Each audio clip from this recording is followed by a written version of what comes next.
Well, hello Year 10. Let's talk about Pythagoras' theorem. Now remember from today, you know a little bit about Pythagoras already. You know that he was alive a pretty long time ago and that he did a few sort of strange things. But one of the things he did do was actually prove a theorem about a right angled triangle. Okay, so first of all, what's a right angled triangle? Well, it's got a right angle in the corner. Okay, it doesn't have to be this way up, it could be upside down, but the corner of it actually has to be a right angle. It's got a couple of other sides there. Okay, it has two short sides that are like arms. Okay, so these are these two sides here, and then it's got a longer side, and it's got a funny Greek name, and the name for that, this name here, is a hypotenuse. Okay, hypotenuse. Now that's the Greek word that means to stretch, and if you have a look, this side is actually stretched across the two short sides. All right, so there's the important thing. It's got 90-degree angles, and then you've got two short sides. So let's have a look at his Pythagorean theorem. What Pythagoras said was that in a right angled triangle, if the two short sides are the legs and the C is the hypotenuse, or in this case, I'm actually going to change that to an H, so let's just do that. There we go. H is the hypotenuse. Then, if you square one of the short sides and add it to the square of the second short side, you'll actually get what the longest side squared is. Okay, so let's have a look at a triangle here and see how this works. We've got a right angled triangle. You can have a look. We have a look. Here's the right angle right down the bottom there. We've got two short sides that have measurements on them.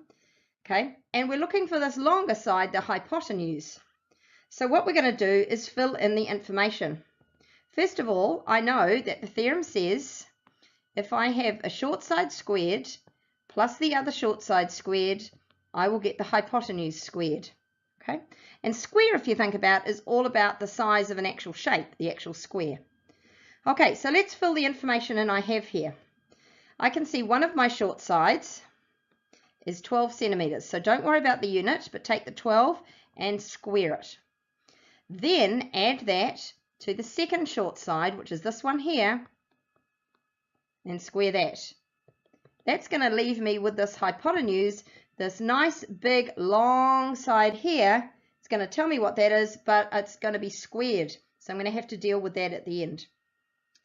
All right, so let's have a look at what that looks like. So here we go. Here's the information without a diagram. So one of my short sides is 12, one of them 16. So here we go. I fitted the information, and that's where we got up to on the last slide. The next job is to work out what these numbers squared are. And you've already done that at the start of the year.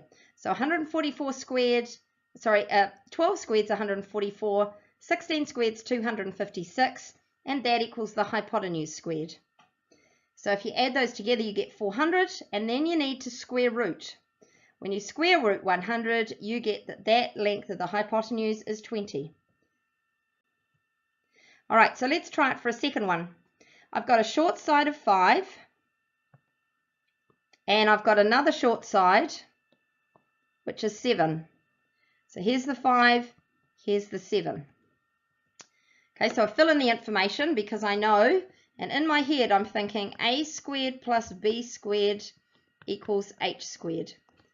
Okay, so I'm filling that information in. I'm working out what the squares are, finding out what it totals together, and then rooting it, and you'll find that this is 8.6. Okay, so this length here is 8.60 meters long, or whatever the unit is. Okay, so what about this one here? I wonder which of these answers is right. Well, you can have a look at the answers for 1, 2, 3, and 4 and think what might be correct. I know if I've got a triangle, so here it is, and one side's 6 and one side's 12, this side's going to be a bit more than 12, but probably not enormous. So I think we can probably get rid of the 180 and the 324 because there's just no way that would work. If you've got 6 meters out one way and 12 meters on the other, it's definitely not 324 from start to finish. So it's going to be one of these two answers here. So let's just run this through.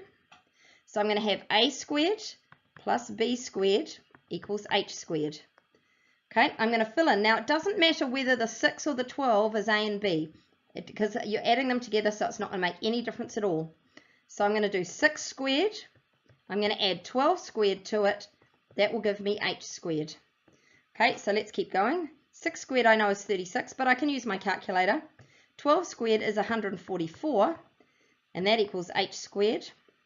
Okay, and if we add these together, 36 and 144, I think, is the number 180. Now the question is, what is the square root of 180? Well, I don't think it's 18 squared. I think you'll find that it's this one here. There we go.